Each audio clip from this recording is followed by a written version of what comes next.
서기관을 삼가라라는 제목으로 말씀을 나누도록 하겠습니다. 12장 28절부터 40절까지 내용이 서기관이 예수님에게 찾아와서 가장 계명 중에 지켜야 될 계명이 뭐냐, 첫 번째가 뭐냐, 그렇게 물음이 있었죠. 물음이 있는 다음에 예수님이 이제 오늘 읽었던 말씀, 서기관들이 나를 어떻게 생각하고 있는지, 그리스도를, 예수님을 어떻게 생각하고 있는지, 그리고 이제 제자들에게 말을 하는 거예요. 너희들은 서기관들을 그러면 어떻게 대해야 되는지. 지난 이제 몇 주 전에 살펴봤었죠. 서기관이 예수님에게 첫 번째 되는 계명이 무엇이냐 하니까 그래서 예수님이 대답해 준 이야기는 하나님을 사랑하는 것이고, 그 다음은 이웃을 사랑하는 것이다. 그래서 서기관이 뭐라고 하냐면 32절에 올소이다. 하나님은 한 분이시요 다른 이가 없다 하신 말씀을 참이니이다. 그리고 33절, 34절의 고백도 예수님과 같은 고백으로 서는 거예요. 구약의 말씀은 하나님을 사랑하고 구약의 모든 내용이 이웃을 사랑하는 것입니다. 같이 이제 동의를 하는 거잖아요. 그래서 34절에 예수님이 그에게 지혜 있는 게 대답한 것을 보시고 네가 하나님의 나라에 멀지 않도다, 이제 이렇게 이야기를 해주셔요. 서기관을 향한 칭찬이죠. 오늘 이제 읽었던 내용에서 보면 서기관이 다 보지 못하는 것들에 대해서 말을 해줘요. 35절에 보니까 성전에 가르칠 때 대답하여 이르시되 어찌하여 서기관들이 그리스도를 다윗의 자손이라느냐. 서기관들이 앞으로 오실 메시아는 다윗의 자손으로 오신다, 다윗의 후손으로 메시아가 온다는 걸 가르쳤잖아요. 이거는 뭐 구약의 성경에 가르치는 바잖아요. 다윗의 후손으로 메시아가 온다. 근데 예수님이 이 이야기를 하시면서 어떤 이야기를 하냐면 다윗이 했던 이제 고백을 이야기하고 있는 거예요. 그래서 디귿이라는 내용이 있죠. 각주 제일 아래 보면 디귿이 뭐였죠? 110편 1절의 내용이잖아요. 110편 1절에서 다윗이 불렀던 그 시의 노래를 가지고 오면서 다윗이 예수님을 누구라고 하냐면 주님이라고 하는 거예요. 근데 사람들은, 예언자들은 예수님은 다윗의 자손으로 오신다고 하는데 정작 다윗은 자기의 후손으로 오실 예수님을 뭐라고 여기고 있어요? 주님으로 여기고 있다는 거죠. 그 서기관들이 다 보지 못하는, 그러니까 성경을 연구하는 율법학자들이거든요. 왕정시대 때는 이 사람들이 국가의 중요한 문서를 기록하고 또 정리하고 보관하는 일들을 했어요. 그런데 이제 포로기 이후의 때 보면 이 사람들이 주로 했던 것은 율법을 기록하고 또 율법을 가르치는 이제 교사 역할을 했던 거죠. 그래서 이 사람들은 주로 이제 레이지파에서 나온 사람들이에요. 제사장 지파에서 나온 이런 사람들이 중에 서기관이 되었죠, 많이. 그래서 1세기 때, 예수님 당시 때는 대부분이 바리새파에 속해 있었어요. 그리고 산헤드린 공회의 핵심 인원들이죠, 간부들이었죠. 핵심 대부분은 아니었고 이 중에 있는, 그러니까 산헤드린 공회의원 중에는 서기관들이 많았다, 이렇게 여러분 해석하면 될 것 같아요. 근데 이들은 율법 연구가고 누구보다 예수님이 누구인지 알고 있었고 예수님을 기다리고 있었다고 하는 자들인데, 예수님은 이들을 향해 예수님을 다 알지 못한다라는 것을 말해주고 있는 거예요. 그러면서 예수님이 주시는 말씀은 38절의 말씀이에요. 어떤 말씀을 주고 있어요? 예수께서 가르치실 때 이르시되 긴 옷을 입고 다니는 것과 시장에서 문안 받는 것과 회당의 높은 자리와 잔치의 이 자리를 원하는 서기관들을 삼가라 라고 이야기를 하고 있어요. 그러니까 지금 이 서기관들을 삼가해야 되는 이유를 이야기해 주고 있는 거죠. 첫 번째는 오늘 나눴던 내용처럼 이들의 가르침은 되게 탁월하지만 피상적인 그 교리예요. 그리고 피상적인 주의 방식이죠. 그러니까 성경을 다 풀지 못해요. 아까 말했던 것처럼 다윗이 예수님을 주라고 했던 이 고백을 그들이 다 알지 못하는 그런 어리석음이 있죠. 그러니까 예수님이 오셔서 어떤 나라를 이루실 것인지 그거에 대한 그림을 정확하게 그리지를 못해요. 뭐 여러분 서기관만 그랬겠어요? 세례 요한도 다 그리지 못했거든요. 예수님이 길을 앞으로 오신 이 길을 닦았던 세례 요한도 잘 몰랐어요, 사실은. 그러니까 핵심은 뭐냐면 예수님이 알려주셔야지 않은 거거든요. 알려주셔야지 않은데 세례 요한은 그런데 중요한 건 하나님이 성령으로 감동하셔서 예수님을 메시아라는 것을 알게 하셨다는 거죠. 근데 사람들은 뭐냐면 이 구약의 가르침을 가르치는 사람들은 어떤 자기의 테두리, 자기의 경험, 자기의 신앙적인 어떤 선입견 이게 너무 강해서 지금 눈앞에 예수님이 딱 나타나는데 내가 알고 있는 성경과 내 눈앞에 있는 신앙의 세계를 구분을 못 해버려요. 그러니까 메시아로 맞이해야 될 거 아니에요. 그러니까 맹인들, 다른 사람들은 어떻게 하고 있어요? 예수님을 다윗의 자손 그리스도요라고 고백을 하잖아요.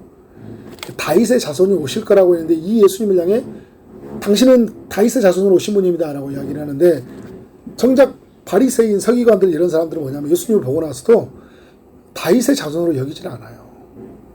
성경의 지식은 아주 많아요. 전문가들이에요. 근데 내 앞에 계시는 메시아를 보질 못해요.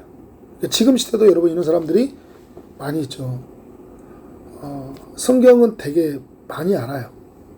그런데 성경이 어떻게 이루어졌는지, 예수 그리스도가 오셔서 어떻게 성취하셨는지, 그리고 예수 그리스도는 지금도 어떤 일을 이루시고 있는지, 이거를 지식적으로 다 온전히 알지 못할 뿐만 아니라 그걸 실제적으로 누리지를 못해요. 그러니까 지식과 삶이 따로 사는 사람들이 너무 많이 있죠. 하나님 복음 안에서 은혜를 못 누리는 사람들이 많이 있어요. 그래서 여러분 서기관같이 가르치는 사람들을 삼가해야 돼요. 그러니까 우리를 성경으로 가게 했지만 성경에서 그리스도로 가지 못하게 하면 안 돼요. 그러니까 성경으로 갔는데 어떤 분들은 여러분 성경 이야기 많이 하잖아요. 처음부터 끝까지 성경 이야기만 하는 사람이 있어요. 요한복음 3장, 로마서 8장 몇 장 막 계속 성경 이야기 하잖아요. 그런데 그냥 어떤 가르침을 주기 위한 성경의 구절의 인용이지 진짜 성경이 무엇을 말하고 있는지를 그리 안 가고 있다는 거예요. 결국은 여러분 성경은 누구에게로 가야 돼요? 예수님에게로 가야 돼요. 그래서 예수님이 오실 것이다. 예수님이 오셨다. 예수님이 오셔서 어떤 일이 이루어졌느냐라는 거예요. 그리고 너는 지금 예수와 함께 어떤 삶을 살고 있냐라는 거거든요. 그래서 여러분 제가 자주 하는 고백이 있잖아요. 선생으로만 만나지 말고 구주로 만나라. 네. 구주. 그러니까 랍비들이나 이런 사람들이 예수님을 와서 선생님이라고 이야기하잖아요.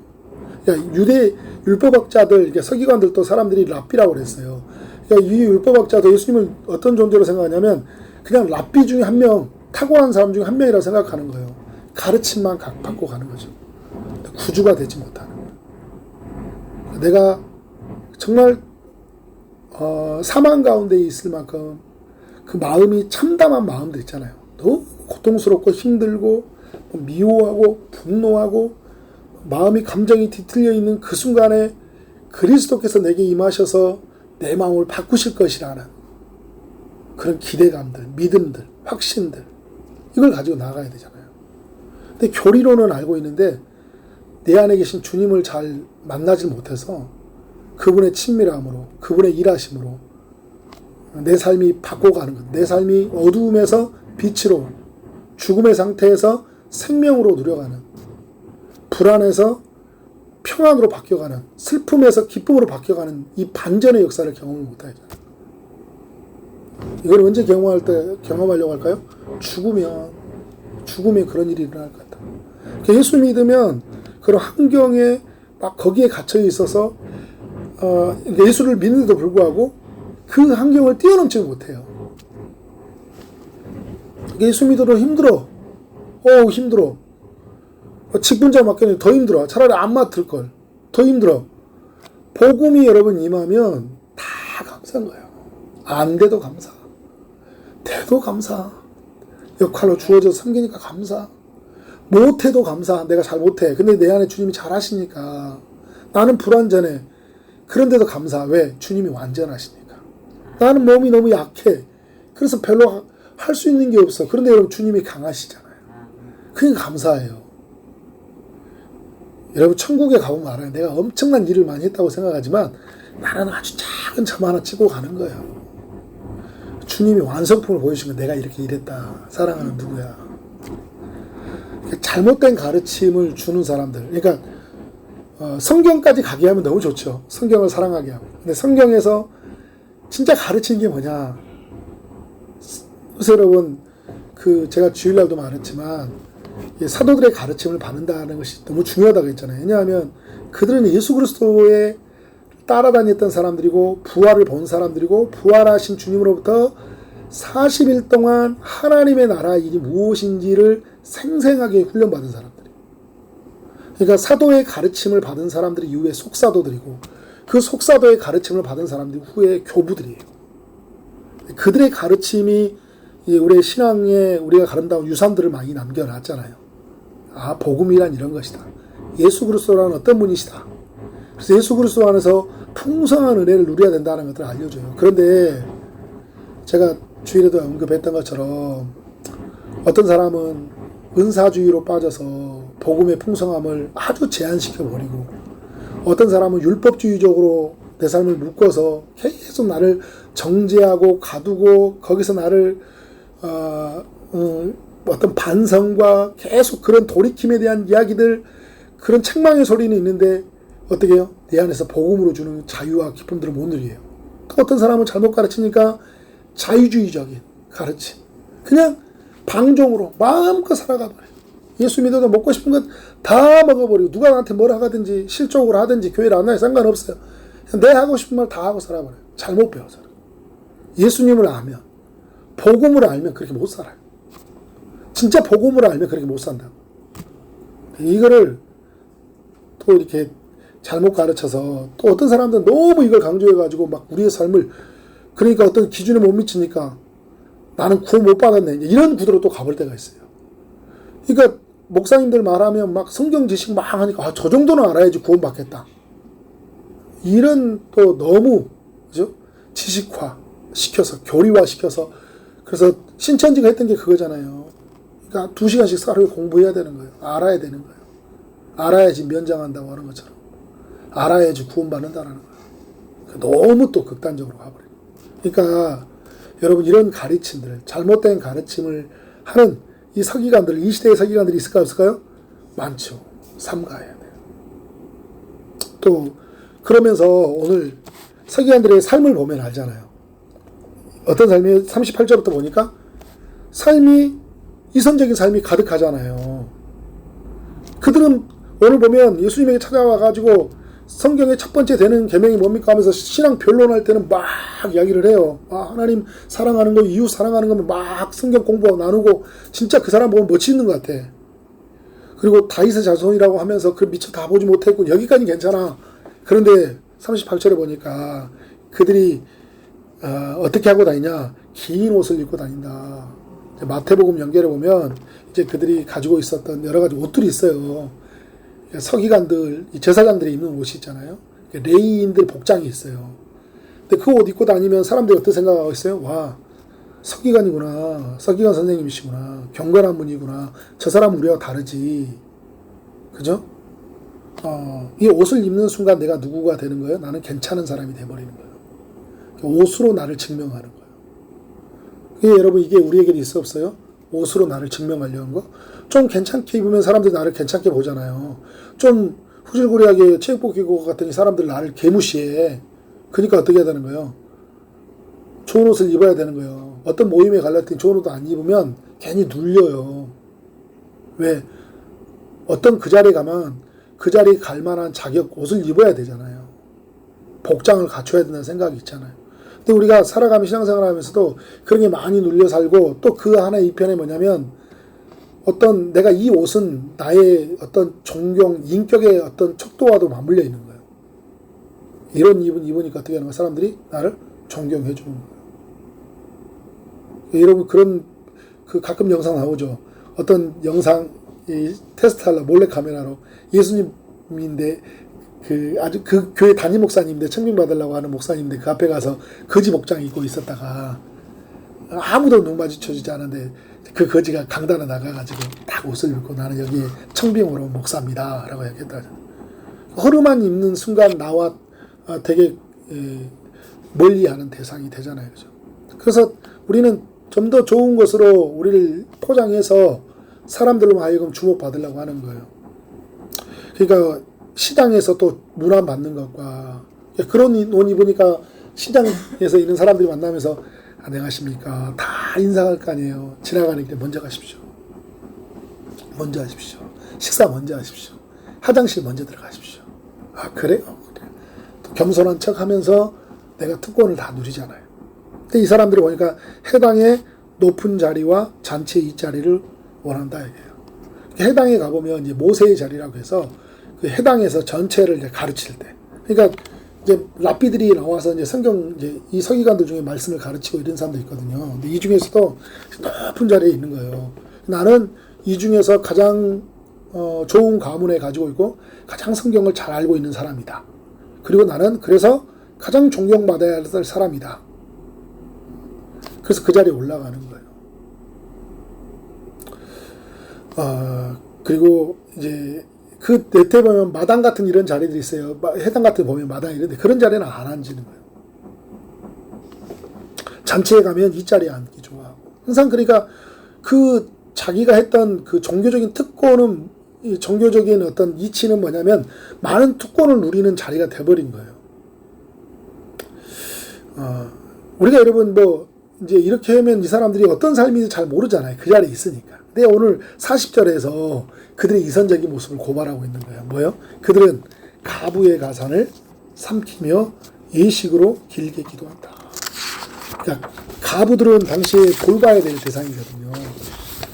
그리고 이제 보면 레위인도요. 그러니까 그 성전에서 내는 어떤 11조와 이런 것들로 또 사람들이 가지고 있는 어떤 기부하는 돈으로 그 생계를 유지했던 사람들이잖아요. 근데 이 고아와 가부들도 그런 11조로 그 가난한 사람들을 도와야 돼요. 근데 이 서기관들이 어떻게 합니까? 가부의 가산을 삼켜요. 그러니까 무슨 말이냐면 자기가 함께 나누어야 될 것을 자기가 독식을 했다는 의미도 있고 또 하나는 뭐냐면 가부들을 마땅히 돌봐야 되는데 가부들을 돌봐주는 것들로 매개체로 삼아서 사람들한테 존경을 받고 거기에 많은 이득을 누리는 거예요. 그리고 그거를 가부에게 도와줘야 되는데 가부는 자기의 얻고자 하는 것들에 대한 매개체이지 돌봄의 대상이 되지 못하는 거예요. 그러니까 예수님은 뭐라고 하냐면 이 사람들은 가부의 가산을 삼켜버렸다. 그러니까 가부들 보면 여러분 나오미에서도 보면 루카 나오미에서도 보면 그 남편이 없으니까 어떻게 돼요? 기업 물을 자를 찾잖아요. 근데 기업 물을 자를 찾아서 해야 된다고 할 때 특히 이 종교 지도자들이 이 부분을 이 가부들이 억울한 일을 당하지 않도록 법으로 보호해줘야 돼요. 남편이 없잖아요. 그러면 남편이 없이 죽었어요. 이 재산을 어떻게 할까요? 그러면 이거를 어떻게 해야 되는지 해야 되는데 그거를 핑계 삼아서 그 가산을 자기가 삼켜버리는 거예요. 법을 너무 잘 알고 있잖아요. 자기가 알고 있는 이 법으로 이익을 취하고. 그러니까 이들의 가부들은 엄청난 시련을 당하는 거죠. 그러니까 예수님이 이 모습을 보니까 이건 아닌 거예요. 그런데 이들이 어떻게 삶을 살아가고 있냐면 40절 하반절에 보니까 예식으로는 길게 기도한다. 그러니까 겉에 볼 때는 어떻게 하고 있어요? 길게 기도하니까 저 사람은 하나님의 뜻에 뭔가 깊이 심취해 있나 보다. 저 사람 믿을만하겠지. 믿을만해. 저 사람은 저런 행동을 할 만하겠지. 가부가 눈물로 호소하면서 막 재판관에게 호소하는데, 그죠? 호소하는데 이 사람들은 어떻게 생각했어요? 기도하는 저분이 저런 선택을 했겠어?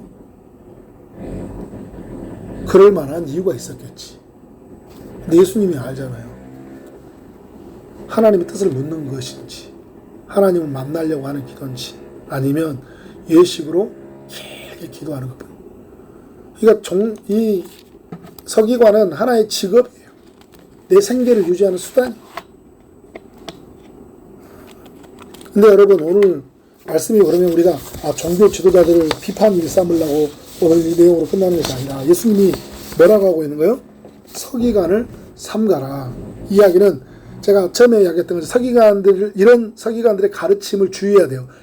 복음을 다 알지 못하는 서기관들. 또 하나는 뭐냐면 서기관들처럼 우리도 살 수 있다라는 거예요. 그걸 여러분 예식하다 이야기하잖아요. 예식. 밥 먹을 때 예식 말고, 그죠? 겉으로만 그런 척하고 살지 말라는 거죠. 우리도 서기관처럼 그렇게 문안받고 그런 걸 좋아하고, 그러니까 교회를 다니는 것도 내가 사람들 주목받고 인기 있어지고 그리고 그 안에서 누려지는 어떤 특권이 있으니까, 교회 다니니까 뭔가 이렇게 콩고물도 떨어지고 뭐 할 게 있으니까, 그런 삶은 바로 어떤 삶이냐면 서기관 같은 삶이라는 거죠. 그래서 이 이야기를 할 때 우리가 여러분 예식한다고 할 때는 가면을 쓰다 이런 말을 쓰거든요. 가면을 쓰다.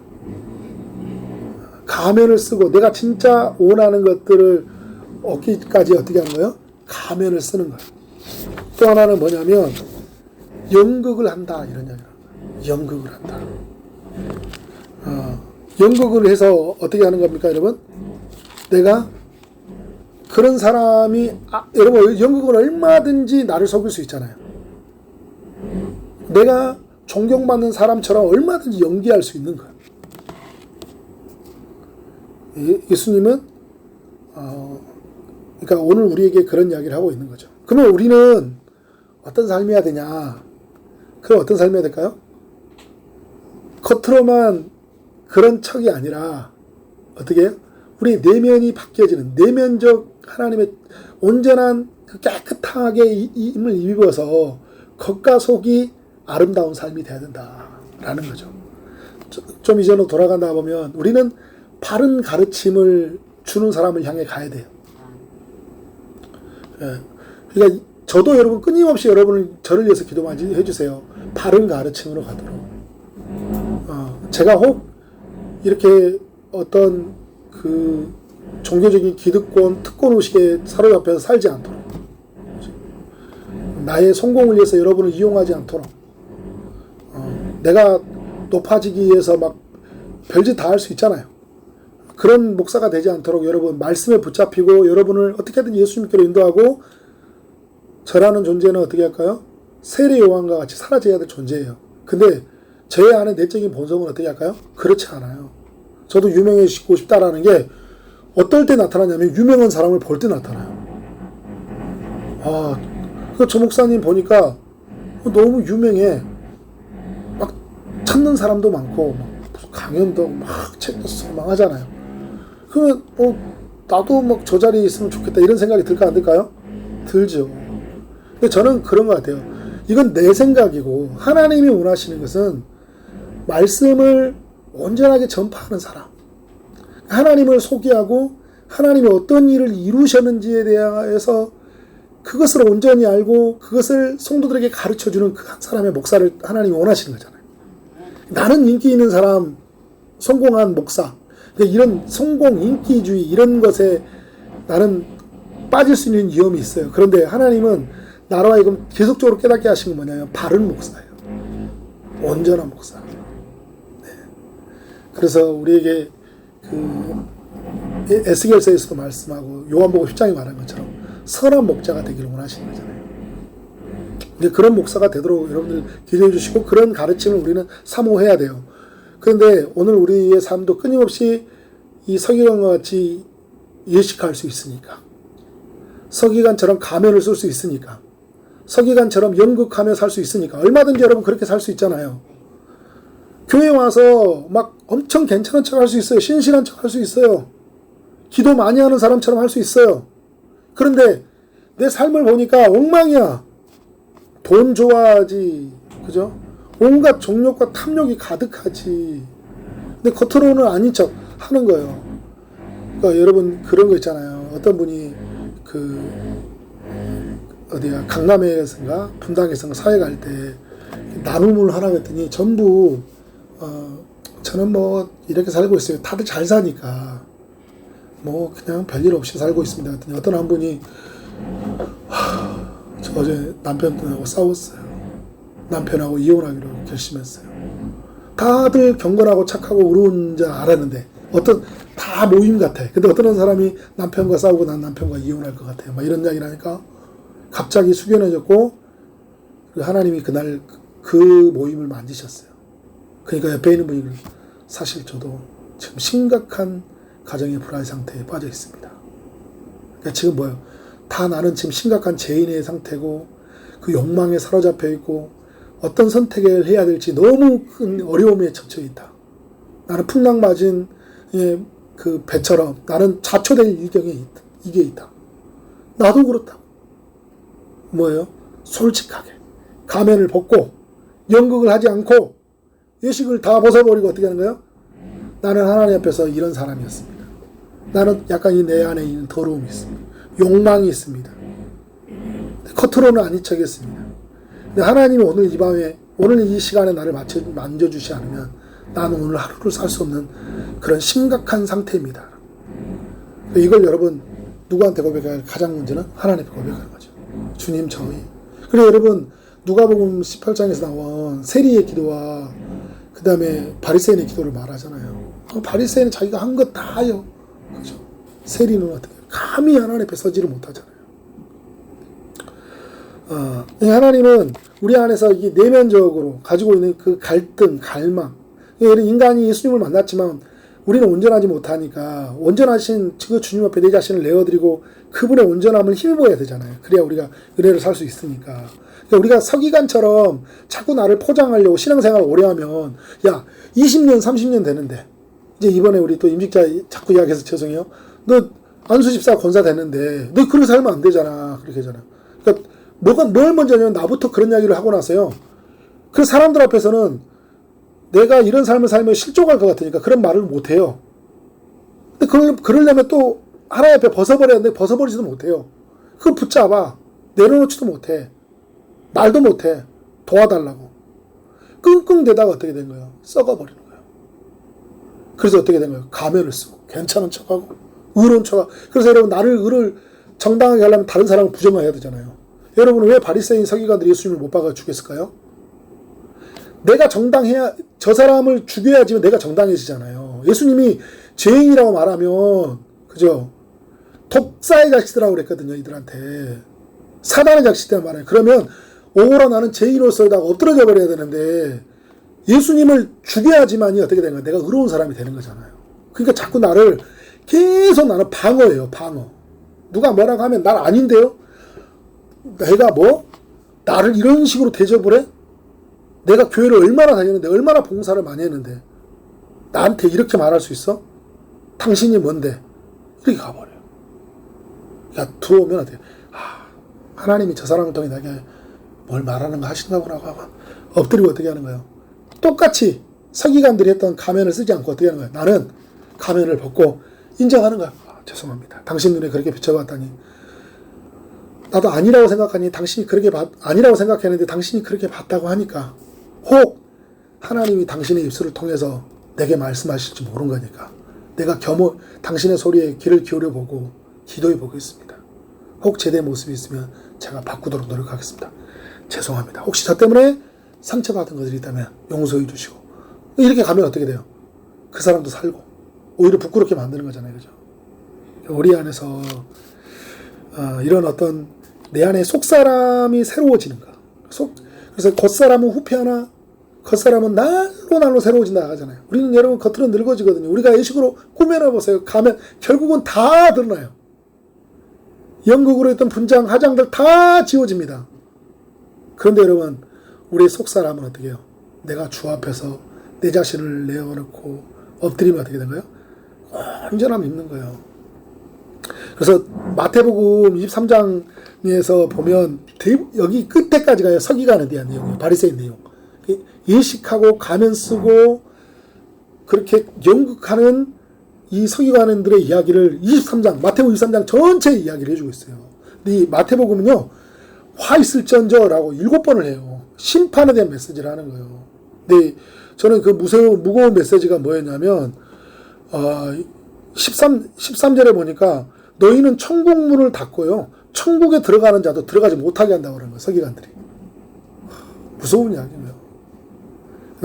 저는 이 말씀 마태복음 같이 연결하다가, 이거 내가 진짜 그 사람들한테 이 복음으로 일치는 서는데, 나도 천국 못 들어갈 사람처럼 좀 복음을 다 알지 못해가지고, 예수 믿으면 착하게 살고 병난 않고 복 받은 것만 이런 것만 생각하고 살다가 천국 못 들어갈 거 아니에요. 그런 목사로 살면.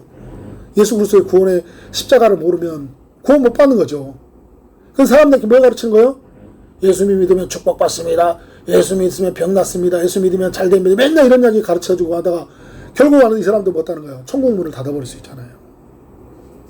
그러니까 오늘 말씀이 연결한 마태복음이 계속 이런 이야기를 하고 있어요. 그래서 그 마태복음 23장 23절에서 너희가 박하와 해양과 근초의 11조는 드리네. 그러니까 이런 거에 대한 11조는 잘 챙겨줘요. 하나님 앞에. 근데 율법에 더 중요한 바 정의와 국률과 믿음은 버렸도다. 그러니까 이것은 피하고 저것도 버리지 말아야 할지니라. 그러니까 여러분, 이게 지키지 말라는 이야기가 아니죠? 그러니까 교회 와서 여러분 이런 거예요. 교회 와서 교회 잘 다녀야 됩니다. 성경 잘 읽어야 됩니다. 기도해야 됩니다. 그리고 여러분 11종 내야 됩니다. 막 이런 이야기 다 가르쳤어요. 그런데 여러분 뭣도 가르쳐야 돼요? 정의롭게 살아야 됩니다. 우리는 국률을 베풀어야 됩니다. 우리는 믿음으로 살아야 됩니다. 오직 우리가 믿음으로 우리는 너무 이해에 이렇게 살아내면 우리에게 주신 사랑이 너무나 크기 때문에 우리는 이렇게 살아가야 되는 겁니다. 라는 거죠. 그래서 교회에게 유리한 것만, 자기에게 이득이 되는 것만 가르치는 거예요. 정의, 국률, 왜냐하면 자기가 많이 져버렸잖아요. 불리하니까 어떻게 하는 거예요? 못 가르치는 거예요. 근데 서기관들이 지금 이렇게 사는 거예요. 이렇게 이런 이야기잖아요. 이게 오늘 시간 많이 가는데. 맹인된 인도자요. 하루살이는 걸려내고 낙타는 삼키다다. 이게 그 부종한 음식 중에 가장 작은 게 하루살이에요. 짐승 중에. 그리고 가장 큰 게 뭐냐면 낙타예요. 근데 이거잖아요. 하루살이는 걸려낸대요. 그리고 낙타는 삼킨다. 그게 진짜 내가 뭘 해야 될 게 뭐냐면 진짜 내가 지켜야 될 낙타는 뭐예요? 낙타는 다 자기가 일도 먹는다는 거죠. 하루살이는 안 먹어. 이 속에 보면 뭐 있어요? 자기에게 철저하게 이득이 되는 건 다 취하고 사는 거예요. 근데 이게 얼마든지 우리의 삶 안에 있을 수 있다. 그러니까 이런 사람을 뭐라 하냐면 장과 대접의 겉은 깨끗해 하나 그 안에는 탐욕과 방탕으로 가득하다. 이게 지금 이제 그 가면 쓴 연극하는 이 모습을 지적하고 있는 거예요. 대접은 끗끗하게 겉에 보니까 옷도 딱 입었잖아요. 성경책 딱 끼고 다니고 있고 할렐루야 하고 다니고 있고 그렇죠. 근데 어떻게 해요? 속에는 엄청 탐욕과 방탕으로 가득했다. 그러니까 여러분 27절 많이 들었단 말씀이죠. 해칠한 무덤이다. 무덤에다 해칠이 났어요. 무덤인지 모르겠어요. 근데 그 안에는 그러니까 시체인데 시체에 해를 치러오니까 살아있는 사람 같잖아요. 화장 다 바르면 사람 같잖아요. 근데 뭐예요? 죽은 사람의 뼈와 모든 더러운 것이 가득한 죽었다는 거예요. 죽어있는 영혼을 살려내야 될 거 아니에요. 인공호흡을 내서 그죠? 마른 뼈도 살려내시는 성령의 일하심으로 살려내야 될 삶이 계속 겉에만 치장하는 거예요. 그리고 여러분 신앙생활하면서 내 안에 그 내적인 개혁을 이루고 내 쪽에 속사람이 날마다 강건해지도록 새로워지도록 하나님 앞에 서야 되는데 겉만 계속 형식주의, 이성주의에 빠져서 우리가 살아볼 수 있어요. 이게 가장 위험한 사람들이 목사들이에요. 그리고 우리 모두 성도들도 이 위험성에 많이 노출되어 있다. 그러니까 그 28절에도 옳게 보이되 안으로는 예식과 불법이 가득하다. 그러니까 이런 말씀을 우리에게 지적해주고 있는 거죠. 그러니까 여러분, 우리는 우리의 속사람이 누구로 말미암아? 예수. 예수님이 보내신 성령으로 날마다 깨끗함을 입어야 돼요. 그리고 우리가 제대 모습이 드러나는 것 때문에 그 앞에 울어야 돼요. 십자가 앞에서. 주님, 저는 죄인이에요. 그리고 성도들한테 죄인 된 내가 하나님의 뜻을 살도록 도와달라고 기도해 줘. 나의 의로움을 자랑하기 위해서 붙여준 공동체 지체가 아니에요. 내가 연약하니까 하나님이 연약하게 살지 못하도록 도와주시도록 서로 연약하잖아요. 서로 기도해 줘. 집사님, 그랬구나. 나도 힘들어. 나도 그렇게 많이 무너져. 내가 같이 기도해 줄게. 우리 서로 같이 일어서자. 그냥 우리 바리새인처럼 서기관처럼 살지 말자. 우리 겉만 번지르하게 살지 말고 정말 우리 안에 이 속사람이 하나님 앞에 새로워지도록 주님 앞에 나아가자. 기도하자. 그럼 여러분, 우리의 삶은 어떻게 해요? 매우 풍성해요. 매우 은혜롭습니다. 예수 믿는 게 살만해요. 왜냐하면 속사람이 새로워지면요, 이제 뭐 겉에 그니까 이제 이제 그 다음부터는 소용이 없어요. 좋은지 얼굴에 보톡스 할 것 없이 수시로 머리 파마해야 되고, 수시로 옷 봄 계절로 바꿔서 계속 옷 하지 않아도 어떻게 해요? 여러분, 더럽게 살라는 이야기 아니에요. 깨끗하게 살았는데, 그래도 그냥 이것이 아니라 말씀으로 채워지니까, 내가 하나님 앞에 서니까 그 자체로 내가 너무 큰 감사가 되는 거야. 누가 뭐라 하든지 이제 난 거기 신경 안 쓰는 거야. 시험 들게 안 할 정도 하면 되냐, 그죠? 막 이상하게 막 하고 머리 안 감고 다니면 이러면 안 되는 거죠, 그죠? 어저께 어떤 제가 아는 친한 목사님인데 인스타에다가 올렸는데 교회 총선은 그 영적 상태를 나타납니다. 그런 표현을 썼더라고요. 너무 속상했어요. 그런 이야기 이 정도밖에 이렇게 못 가냐. 아휴, 교회 청소가 중요해. 그러면 청소 깨끗해야지. 그 교회는 화가 나는데 근데 또 그래, 이것도 저를 또 닮아서 나는 괜찮다, 의롭다 할 수 있는 것도 될 수 있잖아요, 그죠? 끊임없이 나를 좀 십자가 앞에 못 박고 주님의 새롭게 하심을 따라 살아가는 우리의 삶이 되어지기를 주님의 이름으로 축원합니다. 네.